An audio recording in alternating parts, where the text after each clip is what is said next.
পরীক্ষা শেষ। ছাত্রছাত্রীরা দলে দলে সিঁড়ি বেয়ে নিচে নামছে। চারপাশে মৌমাছির ঝাঁকের মতো শব্দ, হালকা গুঞ্জন হচ্ছে। প্রত্যাশারা তিনজন আগোপিছ করে সিঁড়ি ভেঙে নামছে। প্রত্যাশা বিরক্ত গলায় বলল, যেখানে নিজের জন্মসালই মনে থাকে না, সেখানে এসেছে নিচের কোনটা রবীন্দ্রনাথের জন্মসাল তারিখ। কাজী নজরুল, মানিক, কোকেয়া, সুফিয়া সবকটা জন্মসাল ঠোঁটস্থ করেছিলাম। তবুও কেমন গুলিয়ে গেল। শেষে অনেকক্ষণ ভেবে মাথায় চাপ দিয়ে মনে করলাম, রবি ঠাকুর এদের চেয়ে বয়সে বড়। তাই সঠিক উত্তরটা দিতে পারলাম। থেমে ঘাড় ঘুরিয়ে ওপরে তাকিয়ে ডাকল প্রত্যাশা, এই হ্যাপির বাচ্চা, এই টিকটা কি হবে? কি দিয়েছিস তুই? হ্যাপি ভ্রুকুটি করে বলল, কোনটা? ওই উদ্দীপকে দেয়া ছিল। আলু, পটল সবজির মতো দরকষাকষি হচ্ছে বলতে কাকে বোঝানো হয়েছে? অপশনে তো। হ্যাপি গলায় প্রশ্ন ঝুলিয়ে বলল, তুই কোনটা দিয়েছিস? আরে কনফিউজড ছিলাম। একবার মনে হলো কল্যাণী, আবার মনে হলো আহ্লাদি। তাই দুটোর ঘরেই বৃত্ত ভরাট করেছি। হ্যাপি কণ্ঠে বিস্ময় প্রকাশ করে বলল, দুটো বৃত্ত ভরাট করেছিস? কি করব? যেহেতু শিওর না, তবে এই দুজনের একজন সেটা তো শিওর। তাই একটা টিকে দুটো বৃত্ত ভরাট করেছি। আল্লাহ রহম করো, কম্পিউটার যেন সঠিকটাই নেয়। নম্বর যেন তারা চিহ্নটা না যায়। উপরের দিকে মুখ তুলে দোয়া করার মতো করে প্রত্যাশা। হ্যাপি বলল, ওটা আহ্লাদি হবে। প্রত্যাশা কিছুটা রাগী স্বরে বলল, তুই শিওর ছিলি তাহলে জিজ্ঞাসা করার পরেও বললি না কেন? সেলফিশ একটা। দোয়া করি তোর কপালে যেন আহ্লাদির বরজবুর মতো একজন জোটে। হ্যাপি তড়িঘড়ি বলল, আরে তুই যখন জিজ্ঞাসা করিস আমি তখন তোর মতোই কনফিউজড ছিলাম। পরে কিছুটা শিওর হই। কোয়েল ফোড়ন কাটল, মিথ্যে বললে তোর কপালে যোগুই জুটবে। হ্যাপি পাল্টা বলল, আর আমি সত্যি বললে তোর কপালে মীর জাফরের পুত্র মিরন জুটবে। আর তোর? প্রত্যাশাকে উদ্দেশ্য করে যখন শেষের কথাটা বলতে নেয় হ্যাপি, ঠিক তক্ষুনি প্রত্যাশা বলে তড়িঘড়ি, এই আমার কপালে নতুন করে আর কাউকে জুটার দরকার নাই। আমার বর আছে ভাই। ফ্রেন্ডরা ভুল বুঝে সেলফিশ বলায় হ্যাপির মুখ ভার হয়ে এলো। ওদের ভুল ভাঙাতে হ্যাপি বলল, তোরা ভুল বুঝিস না। আমি সত্যিই বলছি, প্রথমে আমিও কনফিউজড ছিলাম। তোর চুল ছুঁয়ে বলছি। একদম সত্যি। এই বলে কোয়েলের চুল স্পর্শ করতে নেয় হ্যাপি। তক্ষুনি কোয়েল একলাফে এক হাত দূরে সরে হৈ হৈ করে উঠল। বোন থামথাম, বিশ্বাস করেছি। তবুও আমার চুল ছুঁয়ে কিছু বলিস না। এমনিতেই চুল উঠে দিন দিন টাকলা হয়ে যাচ্ছি। ওরা জন হো হো করে হেসে উঠল। কোয়েল চোখ রাঙিয়ে বলল, আমি হাসির মতো কি বললাম যে তোরা জন হাসছিস? মজার কিছু বলেছি নাকি? আমি তো দুঃখের কথাই বললাম। চুল পরা একটা মেয়ের জন্য কতটা প্যাথেটিক, যার পরে সেই শুধু জানে হো। কোয়েলের কপালে আঙুল দিয়ে মৃদু টোকা দিয়ে বলল প্রত্যাশা। টাকলা কথাটা শুনে হাসি পেল। হ্যাপি বলল, বাই দা ওয়ে, এই কোয়েল একটা জিনিস খেয়াল করেছিস? প্রত্যাশার চুল কিন্তু আগের থেকে বেশি সিল্কি আর ঘন হয়েছে।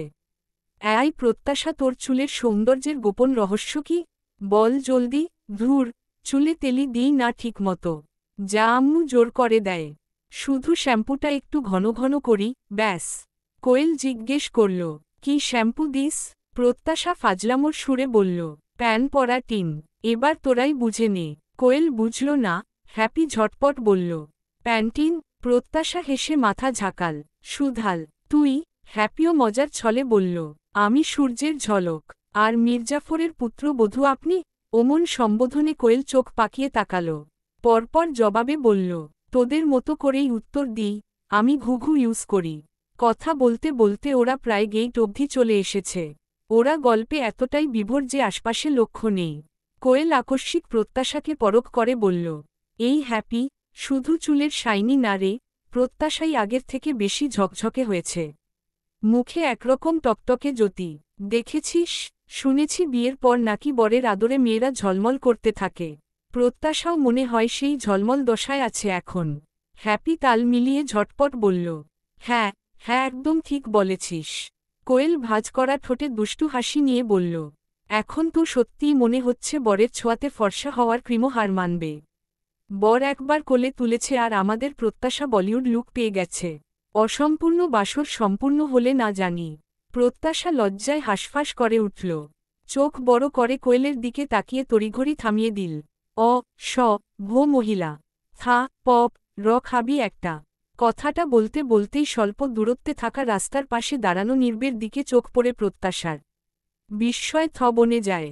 সাথে সাথে প্রত্যাশা জিভকে তে আওড়া এই রে এসপি সাহেবের কানে এ সকল কথা যায়নি তো আবার।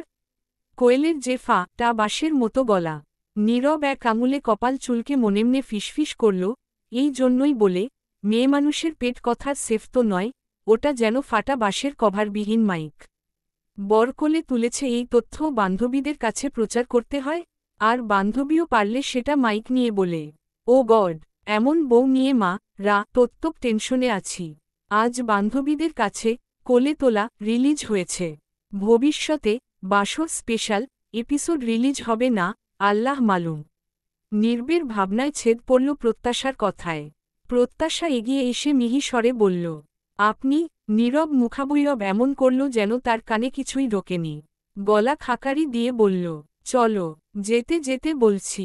প্রত্যাশা বিড়বিড় করে, যাক কোয়েলের কথা উনি শোনেনি বোধ হয়। হাফ ছেড়ে বাঁচল প্রত্যাশা। বান্ধবীরা এটে ধরেছিল, গল্পে গল্পে ওই একটু বলে ফেলেছিল মাত্র। পাশের এক কফিশপে এসে বসল ওরা। শীতল ফেনা উঠা কোল্ড কফির কাপে স্ট্র বসিয়ে ঠোঁট ছুঁয়ে জিজ্ঞেস করল নীরব, পরীক্ষা কেমন হয়েছে? প্রত্যাশা একটা স্ট্র তুলে নাড়াতে নাড়াতে নির্বের দিকে তাকিয়ে বলল, আলহামদুলিল্লাহ ভালো হয়েছে। আপনি হঠাৎ এখন আসলেন যে? সকালে ঠিক সময় মতো আসতে পারিনি। ভাবলাম দুপুরের কিছু সময় তোমাকে দেয়া উচিত, যাতে করে হলেও সকালের কথা রাখতে না পারাটা একটু হলেও পুষিয়ে দিব। প্রত্যাশা মৃদু হেসে বলল, ওহ, আব্বুর আসার কথা ছিল, যদিও আমি বারণ করেছিলাম। একাই যাব। আমি আঙ্কেলকে ফোন করে বলেছিলাম তোমাকে ড্রপ করে দিব। আপনি জানেন সকালে আপনার উপর কতটা রাগ হয়েছিল। আপনি না আসলে আমি কথাই বলতাম না আর সরি। ওকে ওকে, এখন তো দিয়ে রাগ অভিমান গলিয়ে দিচ্ছেন। ভুল বললে তারা চিহ্ন নয়, পেয়ার দিয়ে গোসা ভাঙানোর চেষ্টা মাত্র। প্রত্যাশা ঠোঁট ভেঙিয়ে বলল, ঘং। দুদিন পরেই হাসপাতাল থেকে বাসায় ফিরেছে প্রীতি। একাকী নিঃসঙ্গ জীবনে আজ দুদিন সঙ্গ দিচ্ছে ছোট্ট ইচ্ছে। যদিও এই একাকী থাকা সে নিজেই বেছে নিয়েছে। ওইটুকু বাচ্চা মেয়ে কি বুঝে আল্লাহ জানে। মা যে অসুস্থ সারাটাক্ষণ মায়ের কাজ ঘেঁষে আছে। প্রীতি এপাশ থেকে ওপাশ হলেও ছোট্ট ঠোঁটজোড়া নাড়িয়ে জিজ্ঞেস করে, মাম্মা তোমার কিছু লাগবে? তুমি পানি খাবে মাম্মা? ঈশোস। আদুরে ঠোঁট মুখ নাড়িয়ে কথাগুলো যখন বলে না, প্রীতির বরফের মতো কঠিন শক্ত মনটাও বলে আসে। 5 বছরের একটা বাচ্চার মায়ের প্রতি টান ভালোবাসা দেখে প্রীতি ক্ষণেক্ষণে স্তব্ধ হচ্ছে দাঁড়িয়ে। অবাক হচ্ছে এই আদুরে বাচ্চাটাকে সে পেটে ধরেছিল। সাথে লজ্জিত হচ্ছে, এই প্রাণটা পৃথিবীর আলো বাতাস দেখুক, তা সে কশ্চিনকালেও চায়নি। একটা সময় তো অ্যাবর্ষণ করার জন্যেও উঠেপড়ে লেগেছিল। শুধু মায়ের কথায় সেটা পারেনি। অবসাদের ধোয়াটে চাদরে মোড়ানো প্রীতির হৃদয়টা পরন্ত বিকেলের আলোয় আরও ঘোলাটে ঠেকেছে। শরীর যতটা না অসুস্থ, তার চেয়ে ঢের বেশি ক্লান্ত, বিষণ্ণ মনটা। অন্তপুর যেন ঘন কুয়াশায় ঢাকা একটা মরুভূমি, নিঃসঙ্গ, নিঃস্ব। বেডের হেডে হেলান দিয়ে ফোন স্ক্রুল করছিল প্রীতি। গলাটা শুকিয়ে আসে। বেডটেবিলে হাত বাড়িয়ে গ্লাসটা নিতে যাবে ঠিক তক্ষুনি কোল ঘেঁষে বসে থাকা ইচ্ছে বলল, মাম্মা আমি দিই? না চাইতেও প্রীতির ঠোঁটে হাসি ফুটল। বলল, আমি পারব। ইচ্ছে মাথা নাড়িয়ে নাড়িয়ে বলল, তোমার হাতে ব্যথা নেই? ডক্টর ইঞ্জিন দিল। প্রীতির ঠোঁটের হাসি চওড়া হল। মাথা নেড়ে বলল, না ব্যথা নেই, মেডিসিন নিচ্ছি যে এখন একদম ঠিক আছি। ওহ। প্রীতি পানি খেয়ে মাথাটা এলিয়ে চোখ বুজে নিল। ইচ্ছে আবদার করল, মাম্মা তোমার ফোনটা নিই, কার্টুন দেখব। ওকে নাও। কার্টুন দেখতে দেখতে ইচ্ছে বলল, মাম্মা পাপার সাথে কথা বলি? প্রীতি চোখ বুজেই দৃঢ় গলায় বলল, না, বলবে না। বলি, সেদিনের নির্বের করা অপমান, প্রতিটা কথা আজও বুকে সূচ ফোটানোর মতো বেঁধে, তোমাকে পপ মা রতেও আমার ননা হয়। হাত রা করা। যতটা না চড়ে আঘাত পেয়েছিল তার থেকে 1000 গুণ বেশি আহত হয়েছিল কটা কথায়। প্রীতি গর্জে উঠল, ইচ্ছে এ এ এ এ। ইচ্ছের ছোট্ট শরীর কেঁপে উঠল। থরথরিয়ে কাঁপছে বাচ্চা মেয়েটা। প্রীতি বসে মেয়ের 2 বাহু ধরে ঝাঁকিয়ে বলল, বললাম না, তোমার কানে ভালো কথা গেল না? ইচ্ছে ফুপিয়ে উঠল, সস্যাই মাম্মা। ইচ্ছের ভীতু মুখটা দেখে মায়া হল। আজকাল প্রীতির মনটাও নিজের সাথে বেইমানি করছে। এই মেয়ের প্রতি তার কোনোকালেই টান ছিল না বললেই চলে। মেয়েকে কাজের লোকের উপর ছেড়ে দিয়ে রেখেছিল। তবে হঠাৎ কি হলো কে জানে, হাসপাতালে পাশে কেউ নেই, ছোট্ট মেয়েকে পেল। ভাইয়া ডিউটিতে ব্যস্ত, তবে দায়িত্ব সে পালন করেনি তা না। আর মা চাইলে কি একটিবারের জন্যও যেতে পারত না? ছোট্ট মেয়ে কান্না করে, মা কে ছাড়া সে বাসায় যাবে না। হাসপাতালের ছোট বেডে পাশে শুতে চায়। বাচ্চাকে কোলের পাশে নিয়ে শুতে যে একটা শান্তি অনুভব হয়, সেটা প্রীতি জানত না। জানবে কি করে, কখনো তো সেভাবে স্নেহভরা চোখে মেয়ের দিকে তাকায়নি। তবে তারা চিহ্ন তত্ত্ব তারা চিহ্ন রদরগোড়া থেকে ফিরে এই পৃথিবীতে আপন বলতে একজনকেই আবিষ্কার করল। তার পেটের মেয়ে, যেখানে কোনো স্বার্থ ছিল না, শুধুই ছিল আত্মিক টান। ইচ্ছের মাথা বুকে টেনে নিল প্রীতি। ইচ্ছে ফুপিয়ে ফুপিয়ে উঠছে। প্রীতির কি হলো নিজেও জানে না। নিজের ইগো ধরে রাখতে, নাকি নিজের ভেতর সূক্ষ্ম পরিবর্তন থেকে বলে উঠল, ইচ্ছে আমি নিজে তোমার পাপার কাছে তোমাকে নিয়ে যাব। আর তুমি প্রমিস করো আমায়, আমি যা বলবো তাই শুনবে। আমি যাদের সাথে মিশতে বলবো তুমি তাদের সাথেই মিশবে। যাদের সাথে কথা বলতে বারণ করব, তুমি তাদের সাথে কথা বলবে না। কথা দাও শুনবে? ইচ্ছে ঘাড় কাত করে হ্যাঁ সূচক প্রত্যুত্তর দেয়। পরের দিন প্রীতি একজন নার্সের সাথে কথা বলছে। ইচ্ছে ঘাড় ঘুরিয়ে ঘুরিয়ে এদিক ওদিক দেখছে। প্রীতি কণ্ঠে গাম্ভীর্য বজায় রেখে বলল, নম্বর কেবিনের নিবিড় মাহবুবের সাথে দেখা করতে চাই। সরি ম্যাম, সম্ভব নয়। যে কোনোভাবেই হোক আমি দেখা করতে চাই। জাস্ট 5 মিনিটসের জন্য হলেও ব্যবস্থা করুন। প্রীতির কণ্ঠে সূক্ষ্ম আদেশ মেশানো। নার্সটি বলল, ডক্টর খান আর পেশেন্টের গার্ডিয়ান যিনি ওনাকে এখানে অ্যাডমিট করেছেন তাদের থেকে বারণ আছে। ওনাদের পারমিশন ছাড়া কাউকে এলাও করা হবে না। আপনি ফোন করে পারমিশন নিয়ে নিন। প্রীতি একটা নম্বর বের করে বলল, আমি একটা নম্বর দিচ্ছি, আপনি একটু কষ্ট করে কল করে বলুন ইচ্ছে দেখা করতে আসছে। নার্স নম্বর তুলতে তুলতে বলল, পেশেন্টের কি হন আপনি? প্রীতি কয়েক সেকেন্ড চুপ থেকে বলল, আমি পেশেন্টের ওয়াইফ। কল রিসিভ হতেই সালাম দিয়ে নার্স বলল, পেশেন্ট নিবিড় মাহবুবের ওয়াইফ আর বাচ্চা দেখা করতে এসেছেন। স্যার কি করব? নীরব থমে তারা চিহ্ন রে ভাবতে থাকে। পরমুহূর্তে বলল, দেখা করতে দিন। নার্স সাথে সাথেই আছে। প্রীতি বেডের থেকে একটু দূরত্বে দাঁড়িয়ে ইচ্ছে ঘাড় ঘুরিয়ে তাকিয়ে বলল, মাম্মা ভালো লাগছে না, বাসায় চলো। বেডে নিস্তেজ শরীরটা লম্বালম্বি ভাবে পড়ে আছে। ঠোঁট দুটো নিঃশ্বাসের জন্য থেকে থেকে নড়ছে। প্রীতি মেয়ের দিকে তাকিয়ে বলল, ইচ্ছে তুমি ভুল জানো, এটা তোমার পাপা। ইচ্ছে কপালে ভাঁজ ফেলে প্রশ্ন করল, পাপা? হ্যাঁ, এটা তোমার পাপা। তোমার পাপা অসুস্থ। ইচ্ছে বেডের দিকে তাকালো। চুল এলোমেলো, দাড়ি গোফ বড় বড়। ইচ্ছের কেমন ভয় ভয় লাগল। ও দুপাশে মাথা নেড়ে বলল, মাম্মা মিথ্যে বলছ, আমার পাপা সুন্দর। আমার পাপা ইত্ত কিউট। প্রীতি দীর্ঘশ্বাস ফেলল। ইচ্ছে কিছুতেই মানল না। প্রীতি জানালার পাশ ঘেঁষে এগিয়ে মাকে ফোন করল। বলল, মা, তুমি নিবিড়ের উন্নত চিকিৎসার ব্যবস্থা করো। ওকে বিদেশে পাঠানোর জন্য যা করা দরকার তুমি তাই করবে। ওপাশ থেকে খানিকক্ষণ ভেবে ঠান্ডা মাথায় বলল, তুমি ভেবে বলছ? না মানে নীরব ওর ফ্যামিলি রাজি হবে? তুমি আগে নির্বের সাথে এই বিষয়ে কথা বলে নাও, তারপর না হয়। প্রীতির মাথার ভেতর রাগ চিরবির করে উঠল। ক্ষিপ্র হয়ে বলল, নির্বের সাথে কথা বলবো না জন্য তোমাকে বলছি। আমি জানি না তুমি কিভাবে নীরব বা ওর ফ্যামিলিকে ম্যানেজ করবে। তবে আমি চাই নিবিড় সুস্থ হয়ে উঠুক। প্রীতি আমি জানি তুমি রেগে আছো। আর একটু ঠান্ডা মাথায় ভেবে নিলে হয় না। প্লিজ মা, আমার এই কথাটা অনন্ত শোনো।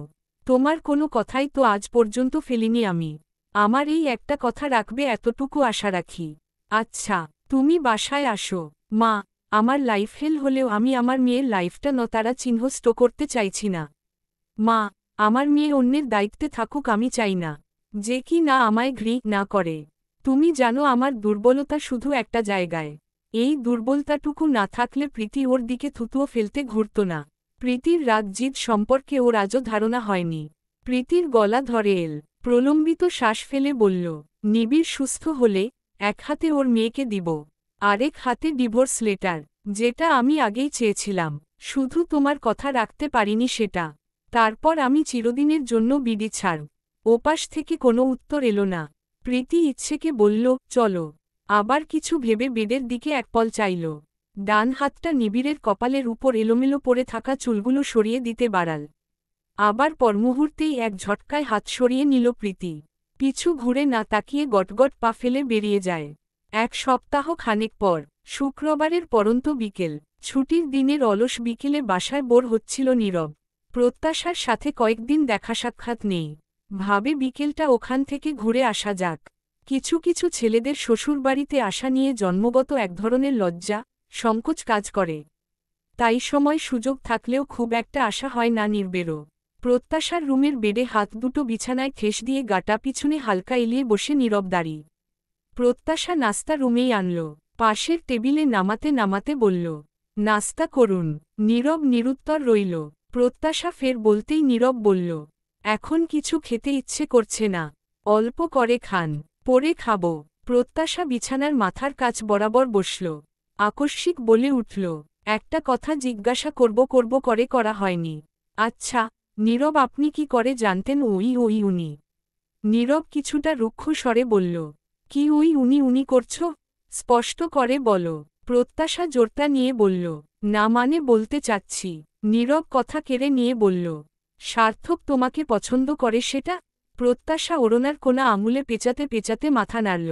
নীরব গম্ভীর স্বরে বলল, প্রীতির মাধ্যমে জেনেছিলাম, বাট তখন ওরা জানত না তুমি আমার বউ। ওহ, উনারা যা করেছেন, প্রীতি মানে প্রীতি আপু উনার ভাইকে হেল্প করেছেন। এটাও অন্যায়। জনেই সমান দোষী।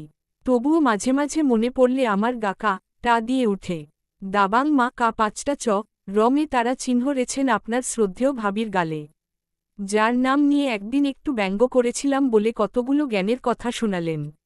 প্রত্যাশা যে একটু ঠেস দিয়ে বলল তা নীরব ঠিক বুঝতে পারল। নীরব বলল, সে অন্যায় করেছে। আমি যেটা করেছি, ওটা তো তার অন্যায়ের সামান্য প্রতিবাদ। আসলে উচিত ছিল কঠোর শাস্তি দেওয়া। ওনার মা বৃদ্ধা মহিলা হাতজোড় করে রিকোয়েস্ট করল, আর ক্ষমা তো মহৎ গুণ।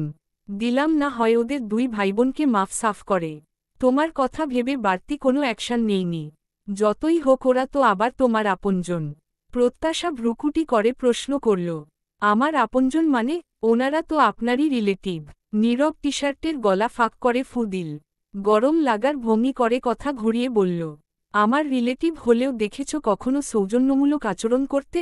অথচ তুমি বন্ধুদের সাথে ঘুরতে গিয়েও ওদের সাথে আড্ডা দিতে বসো। প্রত্যাশার মুখটা তেতো হয়ে এল। চিরবিড়িয়ে রাগ উঠল। কিছুক্ষণ থমে তারা চিহ্ন রে থেকে বলে উঠল, আমার না পার্সোনালি লিশ টুলিশ পছন্দ নয়। নীরব ভ্রু গুটিয়ে চেয়ে বলল, কেন?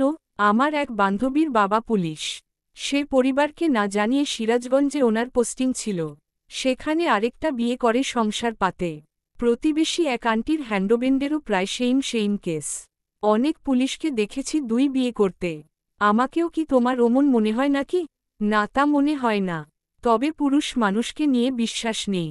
এটা বাদ দিয়ে অন্য কোনো কারণ থাকলে বলতে পারো। এখানে আমি লেটার মার্ক নিয়ে পাশ করে যাব, নো ডাউট। প্রত্যাশা জিভের আগায় ঠোঁটজোড়া ভিজিয়ে বলল, একটা বিষয় দেখবেন সাধারণ মানুষের মধ্যে পুলিশ নিয়ে পজিটিভের থেকে নেগেটিভ মনোভাবই বেশি।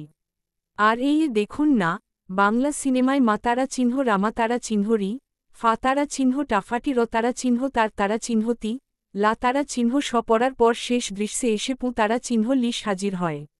যখন সব শেষ তখন আসে দায়িত্ব পালন করতে।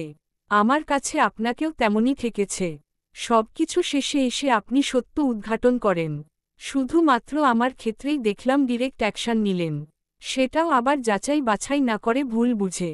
নিরীহ অবলা আমিটাকে পেয়েছিলেন, সব রাগ একসাথে ঝাড়লেন। নীরব অপমানিত বোধ করল, কিছু বলার খেই হারিয়ে ফেলল। কিছুপল চুপচাপ থেকে মৃদুস্বরে বলল, বলেছি তো ওই মুহূর্তে আমি নিজেকে হারিয়ে ফেলি, মাইন্ড আউট হয়ে যায়। আমার বউয়ের গলায় আমার হাত দিয়ে পরিয়ে দেয়া চেইন আমার ত্রুর টি শার্টের বোতামে আটকায়। সে আবার যত্ন সহকারে ছাড়াচ্ছে। নিজের বউকে অন্যের সাথে এতটা ক্লোজর দেখলে কোনো পুরুষেরই মাথা ঠিক থাকবে না। হ্যাঁ, মানছি বেশি রূঢ় আচরণ করে ফেলেছি। সরি। ছোট করে শ্বাস ফেলে প্রসঙ্গ পাল্টাতে বলল নীরব। আচ্ছা, এসব টপিক বাদ দাও। এখন বিয়ের প্রোগ্রাম নিয়ে তোমার প্ল্যান বলো। বিয়েতে কি পরবে, শাড়ি না লেহেঙ্গা?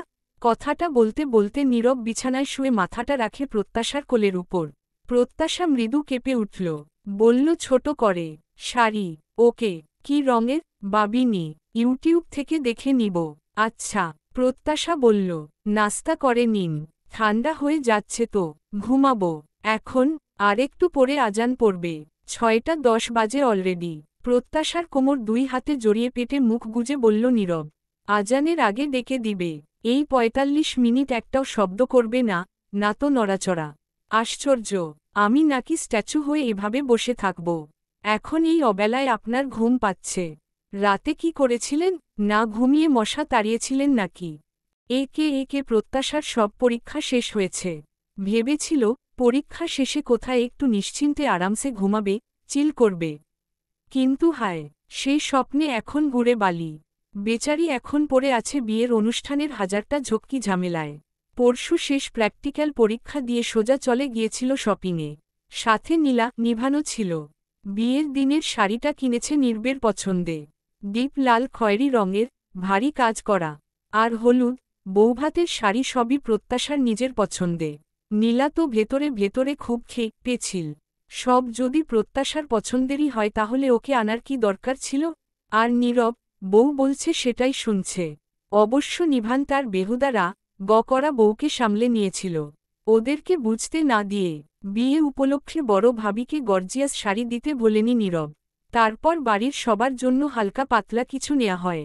বিকেলটা মেঘে ঢাকা, সাথে ঝিরিঝিরি বৃষ্টি। ঘরভর্তি স্যাঁতস্যাঁতে হাওয়া। প্রত্যাশার মনটাও আবহাওয়ার মতো ম্যারমেরে হয়ে আছে। বালিশ বুকের নিচে রেখে ফোন স্ক্রুল করছিল। ফোন ঘাঁটতেও ভালো লাগছে না। মাথায় চলছে কেমিস্ট্রির ফার্স্ট পেপার নিয়ে টেনশন। পিরিয়ডিক টেবিল থেকে মৌল শনাক্ত করার প্রশ্নে মা, রা, তত্ত্ব, ভুল করে এসেছে সে। অথচ কি যত্ন করে মৌল শনাক্ত করে চিত্র এঁকেছিল, ইলেকট্রন বিন্যাস দেখিয়ে বর্ণনা করেছিল। পাতা ভর্তি করে, নম্বরে বিশ্লেষণ করল। সবই বিফলে গেল। বাসায় ফিরে বই খুলে দেখা মাত্রই মাথায় হাত ওঠে। আর পুরোপুরি ভুল। 1 ফোঁটা নম্বরও পাওয়া যাবে না। বাকি প্রশ্নের উত্তরও যে ভালো হয়েছে এমন নয়। সেকেন্ড পেপার অবশ্য মোটামুটি হয়েছে। তবুও এক অজানা টেনশন খুঁটে খুঁটে খাচ্ছে ভিতরটা। ফেল করবে এমন নয়, ফেল সে করে না, তবে রেজাল্ট যে ভালো হয় এমনও না। এবার শেষের দিকে এসে পড়াশোনা একটু মনোযোগ দিয়েছিল। এসব ভুল দেখে বেচারি খুব হতাশ। এর মধ্যে ফোনটা কেঁপে উঠল। রিসিভ করে বলল, হ্যাঁ, বলুন। ওপাশ থেকে গলার স্বর শুনেই নির্বের কপালে চিন্তার ভাঁজ পড়ল। সন্দিহান কণ্ঠে সুধাল, মন খারাপ? না, গলার স্বর ভারী ভারী মনে হচ্ছে। উহু, তেমন কিছু নয়। অনেকক্ষণ হলো শুয়ে আছি তাই বোধ হয়। ওহ, আপনি কোথায়? অফিসে। বাসায় যাবেন কখন? দেরি হবে, রাত 9টার পরে। এত দেরিতে কেন? কাজ আছে বেশি? উহু, বাসায় বউ নেই তাই তাড়াতাড়ি যাওয়ার তাড়া নেই। অফিসে সুন্দরী মেয়ে কলিগ আছে টাছে। এমনিতেও আপনাদের প্রফেশনের মেয়েদের ফিগার চোখে লাগার মতো হয়। ছুকছুকানি স্বভাব আছে নাকি? আস্তাগ ফিরুল্লাহ। প্রত্যাশা ঠোঁট টিপে হাসল। নীরব হঠাৎ সুধাল, গতকাল কেনাকাটার সময় তোমাকে অন্যমনস্ক লাগল। ভাইয়া ভাবি সাথে ছিল বলে জিজ্ঞেস করতে পারিনি। তুমি কি কিছু নিয়ে টেন্স? আসলে পরীক্ষার রেজাল্ট নিয়ে একটু আকটু চিন্তিত। এর আগে কখনো এরকম হয়নি, এবারেই প্রথম হচ্ছে। রেজাল্ট খারাপ হলে নীরব সাথে সাথেই বলল, ডোন্ট ওয়ারি, এটা নিয়ে আর টেনশন করবে না। তুমি মন থেকে চেষ্টা করেছ, সেটাই অনেক বড় বিষয়। জীবনে যে জিততে চায়, তার আগে কিছু হেরে শেখা দরকার। রেজাল্ট কোনো ব্যাপার না, সামনে আরও সময় পড়ে আছে। প্রত্যাশা হতাশ স্বরে বলল, জানেন, মানুষের দেখি ভুল করেও ঠিক হয়। আর আমার ক্ষেত্রে পারা জিনিসটাও ভুল হয়ে যায়। মাঝে মাঝে মনে হয়, কি দিয়ে ঘষে ঘষে যে এই ফাটা কপালটা বানানো হয়েছে। শুধু কি পরীক্ষায়? উহু, লাইফের প্রতিটা জায়গায় বাস খাই আমি। দুদিন ভালো গেলেই, তৃতীয় দিনে কোথা থেকে কোন প্রবলেম এসে হাজির হয়। কে কাকে খোঁজে বুঝি না। আমি সমস্যা খুঁজি, না সমস্যা আমায় খুঁজে বেড়ায়। মাঝে মাঝে জীবনে একটু সমস্যা থাকাটা দরকার, যাতে করে আমরা শিখতে পারি, বুঝতে পারি, ভালো থাকাটা আসলে কতটা মূল্যবান। সবকিছু যদি সবসময় ঠিকঠাক চলত তাহলে সুখের আসল মূল্যটা কেউ বুঝত না। যাই হোক, সবকিছুর জন্য ধৈর্য ধারণ করতে হয়। উপরওয়ালার প্রতি বিশ্বাস রেখে চলতে হয়। অন্যায় না করলে তিনি নিশ্চয়ই উত্তম কিছুই দেবেন। সেটাই। আচ্ছা, সব দুশ্চিন্তা দূর করে আনন্দ করো। পাছে আবার আমাকে দোষারোপ করে বসবে, এসব টেনশনে বিয়েতে মজা করতে পারোনি। প্রত্যাশা গমগমে স্বরে বলল, পরে কি, আমি তো এক্ষুনি বলছি, আমি পারছি না মন থেকে এসব টেনশন দূর করতে। এর মধ্যে ওদিকে আপনার বউকে ঘরে তোলার তাড়া লেগেছে। যেন এখনই বউ তুলে না আনলে মহাবিপদ হয়ে যাবে। অনুষ্ঠান ছাড়া কি যাইনি আমি? 4 মাসে 14 বার আসা যাওয়া হয়ে গেল ও বাড়ি। আর টা দিন দেরি করলে কি এমন মহাভারত অশুদ্ধ হতো শুনি? উফ! নীরব কণ্ঠে ফাজলামো নামাল। অপেক্ষা করার ধৈর্য নেই। অনেকদিন কষ্ট করে ধৈর্য ধরেছি। তাড়াতাড়ি বাসায় ফেরার জন্য হলেও আমার বিয়ে করা বউ আমার বাসায় চাই। রোজ বাসায় ফিরে সারাদিনের ক্লান্তি, অবসাদ দূর করতে বউয়ের মিষ্টি মুখ দেখা জরুরি। এর মধ্যে অধরার গলা কানে আসতেই প্রত্যাশা বলল ঝটপট, আম্মু ডাকছে, এখন রাখছি, রাতে কথা বলবো। ওকে, আল্লাহ হাফেজ। আল্লাহ হাফেজ। ড্রয়িং রুমে বেশ শোরগোল হচ্ছে। কথা শুনেই বোঝা যাচ্ছে কোনো আত্মীয় এসেছে। প্রত্যাশা ফোঁস করে নিঃশ্বাস ফেলে আকস্মাৎ বিড়বিড় করল, বাসা ভর্তি মেহমানের হইচই, একদম শান্তিতে নিরিবিলি থাকার জো তো নেই। আবার তাদের সাথে দেখা হলে প্রথম কথাই থাকে, হ্যাঁ রে প্রত্যাশা, পরীক্ষা কেমন দিলি? যদি বলি, ভালো হয়েছে, তাদের সেকেন্ড কথা, কেমন ভালো দিলি রেজাল্টেই দেখা যাবে। জামাই অনেক শিক্ষিত, শ্বশুরবাড়ির মানসম্মান নৌকা ডোবানোর মতো ডুবাস না আবার। এমনিতেই রেজাল্টের চিন্তায় শুকিয়ে যাচ্ছি, তার উপর আত্মীয় স্বজনের এসব কথা শুনে বুকের ভেতর এমন ছ্যাঁকা লাগে, মনে হয় গরম চায়ের কাপটা হাতে না উঠে সরাসরি কলিজার ওপর পড়ে গেছে। রুমে পড়া জুতোয় পা গলিয়ে এগোতে এগোতে ভাবল, কোন অ্যালার্জি আত্মীয় যে এবারেল। আগামীকাল বৃহস্পতিবার সন্ধ্যায় গায়ে হলুদ, পরশু শুক্রবার বিয়ের অনুষ্ঠান কমিউনিটি সেন্টারে করা হবে। টেবিলের উপর নারিকেল কুড়ানো ছিল। আম্মু বোধহয় তেলে ভাজা পিঠা বানাবে। প্রত্যাশা ছোট বলে নারিকেলের কুড়া, চিনি আর কিছু মুড়ি নিয়ে সোজা ব্যালকনিতে আসে। ঝিরিঝিরি বৃষ্টি আর দমকা হাওয়া বইছে।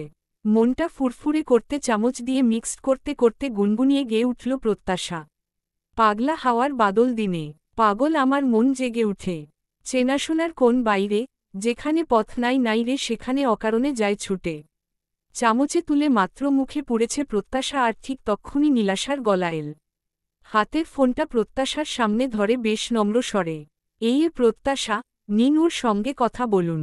পরপর প্রত্যাশার দিকে ভ্রু নাড়িয়ে ইশারা করে ফিসফিসিয়ে বলল, নে ধর ফোন, কথা বল। প্রত্যাশার গালভর্তি খাবার, ফোনের স্ক্রিনে একগাদা অপরিচিত মুখ। এখন খাবারই গিলবে নাকি কথা বলবে? অস্বস্তিতে হাঁসফাঁস করে উঠল। কোনো রকমে ফোনটা হাতে নিয়ে ফ্রন্ট ক্যামেরা পাল্টে ব্যাক ক্যামেরা অন করল।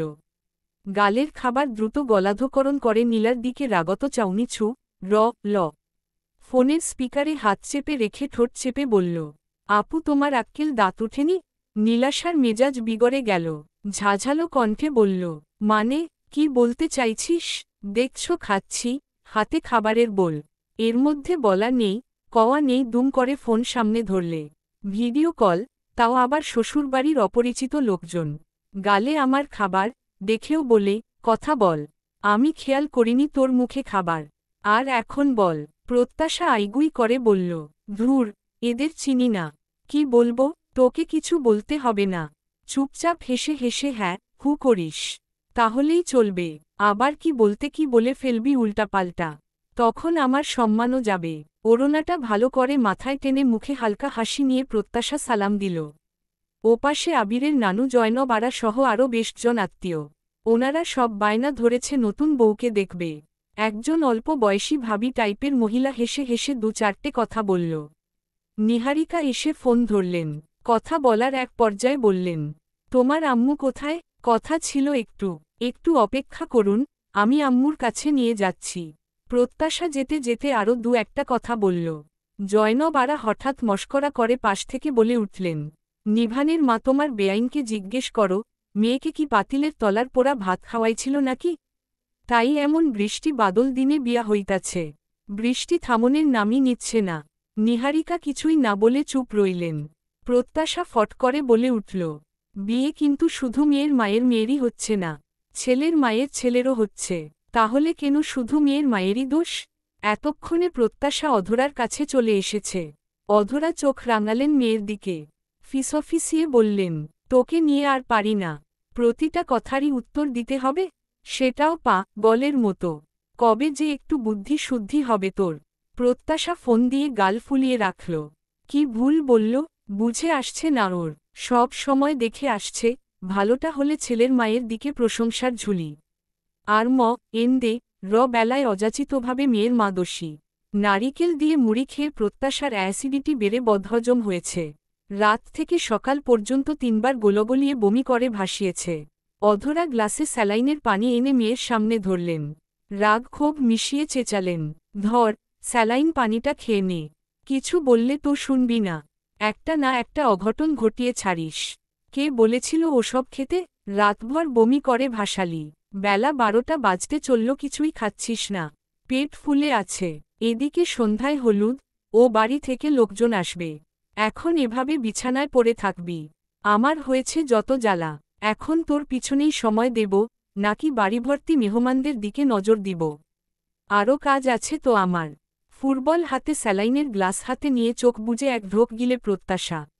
অধরা শুধালেন, ঔষধ রেখে গিয়েছিলাম, খেয়েছিস? প্রত্যাশা ঘাড় কাত করে, হ্যাঁ, বোঝায়। অধরা ফের বললেন, দেখো দেখি, এক বেলাতেই চোখমুখের কি হাল হয়েছে। চোখ দেবে গর্তে ঢুকেছে। হা হুতাশ করে অধরা বেরিয়ে গেল। হ্যাপি, কোয়েল আজ সকালেই এসেছে। কোয়েল দুষ্টু হেসে বলল, আমার তো তোর বরের জন্য মায়া হচ্ছে রে প্রত্যাশা। প্রত্যাশা প্রশ্নবোধক চাউনিতে তাকাল।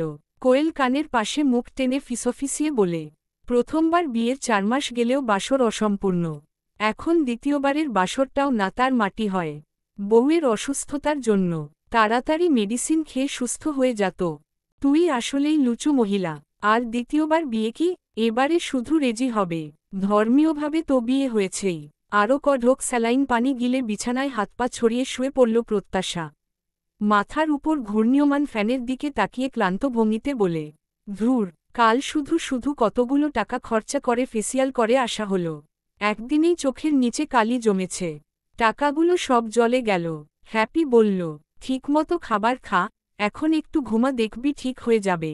কোয়েল বলল, ব্যাপার না, আজ দুপুরে আবার ফেসিয়াল করতে যাবি। খরচ দিবে তোর বর, তোর এত চিন্তা কিসের? নাকি খুব হিসেবি বউ হবি তুই? এর মধ্যে নীলার স্বর আসে। রুমে ঢুকেই জিজ্ঞেস করল, প্রত্যাশা, মেঝো মামার নম্বর আছে তোর কাছে? মামা বাজারে গিয়েছে। আম্মু বলল ফর্দে কয়েকটা জিনিস বাদ পড়েছে। মামাকে বলতে হবে। প্রত্যাশা ফোন দেখিয়ে বলল, বালিশের পাশে ফোন দেখো, সেভ করা আছে। লক খুলে দে। প্রত্যাশা লক খুলতে থাকে। নীলা বলে উঠল, এ বাড়িতে এসে এক দণ্ড স্বস্তি পাচ্ছি না। আসার পর থেকেই একটা না একটা কাজের উপরই আছি। আম্মুর আদরের মেয়ের বিয়েতে আমাকে দিয়ে খাটিয়ে নিচ্ছে। তুমি বরং তোমার শ্বশুর বাড়িতে ফিরে যাও। সেখানে গিয়ে শাড়ির আঁচল কোমরে গুজে দেবরের বিয়ের কাজে লেগে পড়ো। একমাত্র বোনের বিয়েতে একটু কাজ করতেই তোমার 1000টা অভিযোগ। দেবরেরটা মনের আনন্দে করো গিয়ে। নীলাশা মুখ ঝামটা দিয়ে বলল, শুয়ে শুয়ে ফটর ফটর কথা আসছে। ফোন দে, আম্মু ডাকছে। মেয়ের বাড়ি থেকে হলুদের ডালা নিয়ে অল্প কজন এসেছিল সকালের দিকে। তাদের আপ্যায়ন, তারপর অতিথিদের দেখভাল করতে গিয়ে নিহারিকার একটু জিরানোর ফুরসত নেই। সব সময় দৌড়ের উপর আছেন। ডাইনিংয়ে বসে গ্লাসের পানিতে ঠোঁট ভিজিয়েছেন মাত্র। অমনি একজন প্রতিবেশীর গলা এলো। পান চিবোতে চিবোতে বলল, কি গো নিভানের মা, বাড়িভর্তি মেহমান। এত লোকজন, তা তোমার মেজ বৌমাকে আনোনি? কই তোমার নাতনি? ইদানিং মাঝে মধ্যে তাকে তো দেখি। শুনলাম হাসপাতালে তোমার অসুস্থ ছেলেকে তুমিও দেখতে যাও। ছেলে, নাতনিকে মেনে নিলে, পরের বাড়ির মেয়েটাকে মানতে পারলে না। আত্মীয় স্বজনসহ পাড়া প্রতিবেশী এদের খেদে কোনো কাজ নেই। শুধু খোঁচাতে আসে। আত্মীয়রাও এই একই প্রশ্নে মেজাজ খারাপ করে দিচ্ছে। নিহারিকা উত্তর না দিয়ে বললেন, বসুন। পরপর উঠে শর্মিলাকে বললেন, ছোট, মিষ্টি আর পান এনে দে। নিহারিকা কিচেনে। শর্মিলা ভয়ে ভয়ে বললেন, ভাবি তুমি একবার ফোন করে বলবে। না মানে বাড়িতে এত বড় অনুষ্ঠান হচ্ছে। ওরা থাকলে বাড়িটা একদম পরিপূর্ণ হতো। ইচ্ছে মাঝে মাঝেই আসে। শর্মিলা আরও 2-1 জনের বলায় প্রীতিদের ওখানেও কার্ড দেয়া হয়। নিভান গিয়েছিল। প্রীতি স্রেফ জানায়, ইচ্ছের দিদুন একদিন আমাকে দেখেই উঠে গিয়েছিল। আমার বাড়ির পানিটুকুও না ছুঁয়ে। বলেছিলেন, আমাকে ও বাড়ির বউ হিসেবে মানবেন না। সেই বাড়িতে শুধু একটা কার্ডের মাধ্যমে প্রীতির পক্ষে যাওয়া সম্ভব নয়। ইচ্ছের দিদুনকেই এসে আমাকে যথাযথ সম্মান দিয়ে নিতে হবে। এ কথা শুনে নিহারিকার মেজাজ গরম হয়। নিভানের উপর রাগঢাক করেন, ওখানে কার্ড দিতে হবে কেন? কে বলেছে দিতে? শর্মিলার কথার জবাবে নিহারিকা বললেন, দেখ ছোট, এখন কাজের সময় মাথা খারাপ করে দিস না। ওই মেয়ের বাড়ি কার্ড গেছে এই তো ঢের বেশি। আবার বলে কি না আমাকে গিয়ে তাকে মাথায় করে আনতে হবে। শর্মিলা সহসাই বলে উঠলেন, ভাবি শুধু রাগ করলেই হবে না।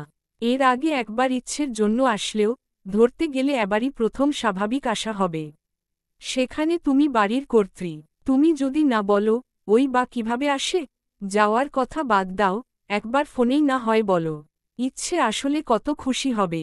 ইচ্ছের জন্য হলেও না হয়। সকাল থেকে আকাশটা মেঘলা থাকলেও আর বৃষ্টি নামেনি। প্রত্যাশা এখন মোটামুটি সুস্থ, আর বমিটমি হয়নি। বিকেলে পুরোদমে মেহেন্দির আয়োজন চলছে। প্রত্যাশার গায়ে গাঢ় সবুজ রঙের শাড়ি, হাত দুটো টানটান করে রেখেছে ও দাড়ি। কোয়েল দক্ষ হাতে সুনিপুণতার সহিত দারুণ করে হেনা আর্ট করছে। প্রত্যাশার হাতের মাঝে ইংরেজি ফন্টে নীরব প্রত্যাশা নামটা জলজল করছে। প্রত্যাশার ফোনে ছবি তুলে ঝটপট বলে, হ্যাপি। ছবিগুলো তোর বরের কাছে পাঠিয়ে দিলাম। প্রত্যাশা সবেগে মাথা নাড়িয়ে না বোঝাল। হ্যাপি থোড়াই কেয়ার করে পিকগুলো একে একে হোয়াটসঅ্যাপ পাঠিয়ে দেয়। হ্যাপি বলল, এবার দেখি রং কতটা গাঢ় হয়। মেহেদির রং যত গাঢ় হয় বরের ভালোবাসাও নাকি তত গাঢ়, গভীর হয়। প্রত্যাশা মুখ বাঁকিয়ে বলল, ধুর, তাই আবার হয় নাকি? যত সব আজগুবি কথাবার্তা, আমার তো কোনোকালেই রং গাঢ় হয় না। ডট ডট ছাদের চতুর্দিকে বিভিন্ন রঙের লাইট, যার আলোয় ঝিকমিক করছে চারপাশ। হলুদের স্টেজটা ঠিক মাঝ বরাবর, ফুলে আর মরিচবাতিতে সাজানো। ছোটবড় প্রায় সব মেয়েদের গায়েই হলুদ শাড়ি, হলুদে মুখরিত চারপাশটা। প্রত্যাশা হলুদ জামদানিতে মোড়া, বাঙালি স্টাইলে পরানো শাড়ি, বাম কাঁধের উপর দিয়ে আঁচলটা পিছন হয়ে সামনে দিয়ে ডান কাঁধ দিয়ে নামানো। ফেসিয়াল আর প্রসাধনীর জাদুতে প্রত্যাশা একদম ঝলমল করছে দাড়ি। গাভর্তি কাঁচা ফুলের গহনা, হলুদ গোলাপ, রজনীগন্ধা আর লাল গোলাপ দিয়ে বানানো গয়না হাতে, গলায়, মাথায় টিকলিতে। ঠোঁটজোড়া রক্ত জবার ন্যায় টকটকে। লাল লিপস্টিক গাঢ় করে দেয়া, পায়ে লাল আলতা, গায়ের হলুদ শাড়ি, হলুদ ফুলের সমাহারে প্রত্যাশাকে একদম জীবন্ত হলুদ গোলাপের মতো লাগছে। হলুদ সাজে ভারী মিষ্টি লাগছে। বড়দের নিষেধাজ্ঞা উপেক্ষা করে বাচ্চা পার্টিরা ছাদে ডিজে মিউজিক বাজাচ্ছে। প্রত্যাশার ফ্রেন্ডরা তো আছেই, সাথে কাজিনরাও অ্যাড হয়েছে। বাচ্চা বাচ্চা কাজিনরা হই হুল্লোড়ে মেতেছে, নাচছে দাঁড়ি।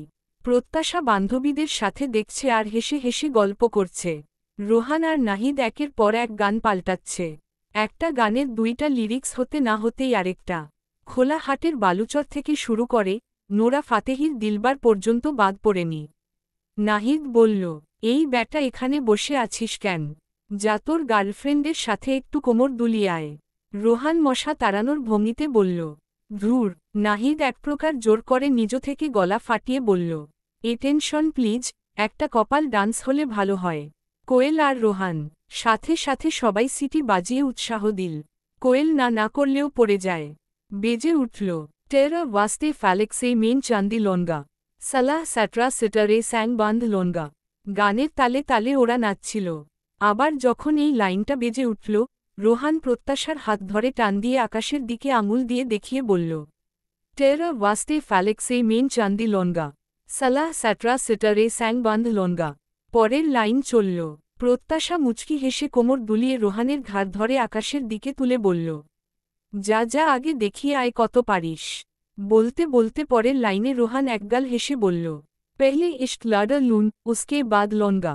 প্রত্যাশা খিলখিলিয়ে হেসে উঠল। রোহানের গরম লেগে যায়, ও চলে যায়।